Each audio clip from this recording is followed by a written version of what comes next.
Hi everybody, Steve Farmer once again bringing around 4 games from the 2012 Pueblo Open. This is a down and dirty version. Last night power went off at my property for, well, my neighborhood I should say, for about 8 hours. And that's when I was going to record all the videos and get them edited to post, but couldn't do it without power. And the U.S. Chess League starts tomorrow on the 4th. Which is going to give me time to get in round 4 and 5 from the Pueblo so that I can start doing coverage of the U.S. Chess League.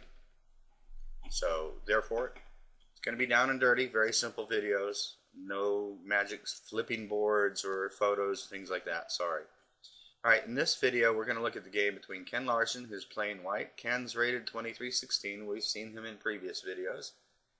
And he's going to be playing Charles Yang, who's rated 2085.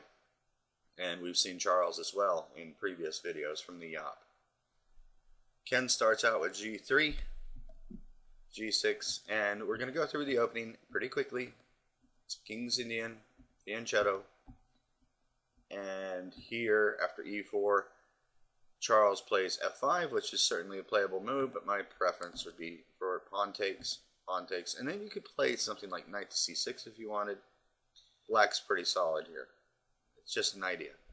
But here he played F5, and now D takes E5 was played. It's possible to take on F5 right away, for example, after this. Now, the best here for black is to take with the knight, but ceding the E4 square has never been to my preference. But let's take a look at what happens after G takes F5 instead. Then we get knight to G5, and we're threatening to fork the queen and the rook. And if rook to F6 to stop that, then knight to D5 looks pretty good for white.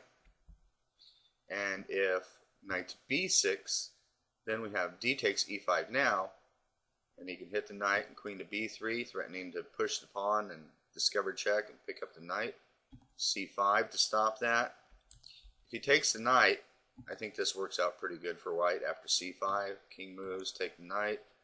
And if bishop takes E5 here, bishop takes G5, and if C6, then queen A4, ready to come over to the attack. And if AB6, then simply bishop G5 straight away. And I think that white's doing very, very well here. So that's some of the reasons why you can take on F5 in this position, is why I don't like the F5 maneuver. Prefer E takes D4 instead.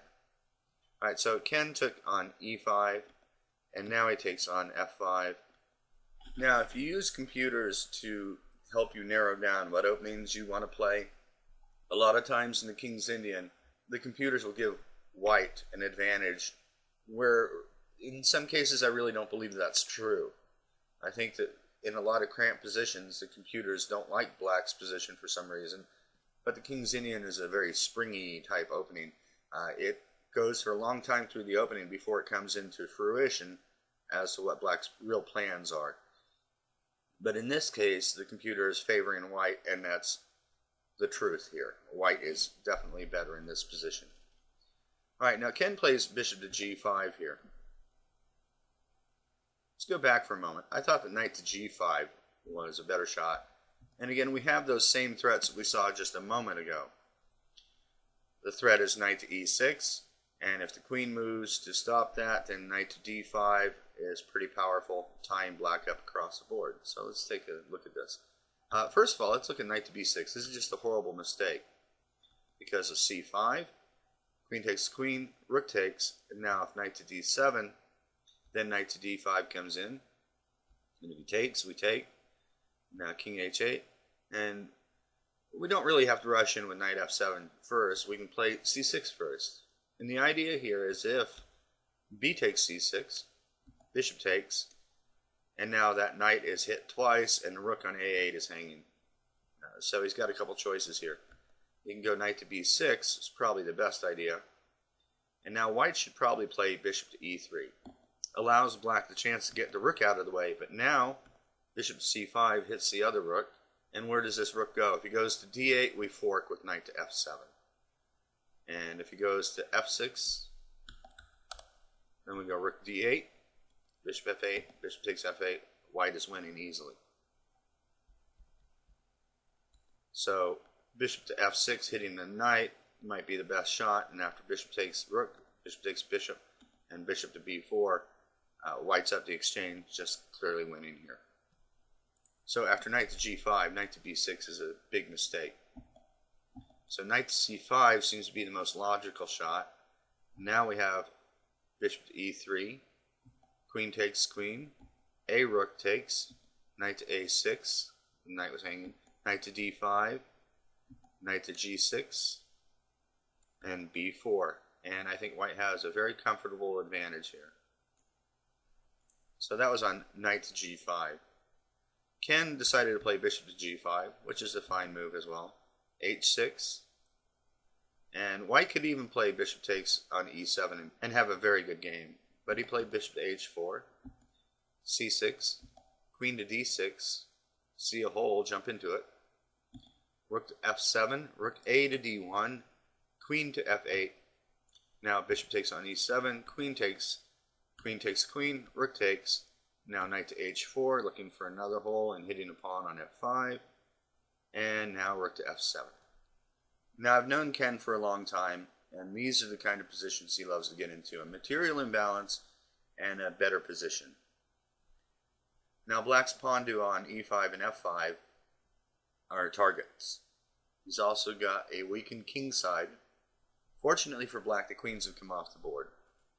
But the pawn weaknesses and the exposed nature of black's king will come to tell in just a few moves. Bishop h3 was played, and now that pawn on f5 is a big target. So for example, if he tries to defend it with knight to b6, white can throw in rook to d8 check, and if rook to f8, go rook f to d1, and I think white's just got a nice advantage here. Instead, he defends with knight to f8, now rook to d8, and now Charles makes a mistake. He plays bishop to f6. Looks logical, right? Hitting the rook and hitting the knight. We'll come back to this in a moment. It was better for him to try rook to d7, though this probably still is going to end up going down the same road of leading to a bad position for black. Rook takes, bishop takes, knight takes on f5, bishop to e6, b3, rook to d8. So he's trying to get development for that pawn that he just gave up. Rook to d1, rook takes, knight takes. Now king to h7 as an example, then king to g2. Yeah, we've just got a very nice game for white here. He's up a pawn. He's now protected his bishop on h3 so he can move his knight from f5. White's probably winning in this case. Back in our game though, bishop to f6 was played. Now this is a good place to pause the video and see if you can find what the winning continuation is for white. It's a sharp line. White's definitely better positionally speaking, but he's got a move that really just tears black open. So go ahead and pause the video and see if you can find the best move for white.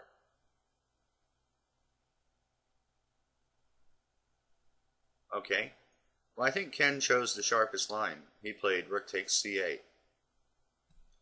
And now after rook takes c8, knight takes f5. So he's given up the exchange, but he's got one of the pawns for it. He's threatening knight takes h6 with a fork. So the best thing for black to do here is actually to go ahead and give up the exchange. He did not. The best move is probably rook to d8.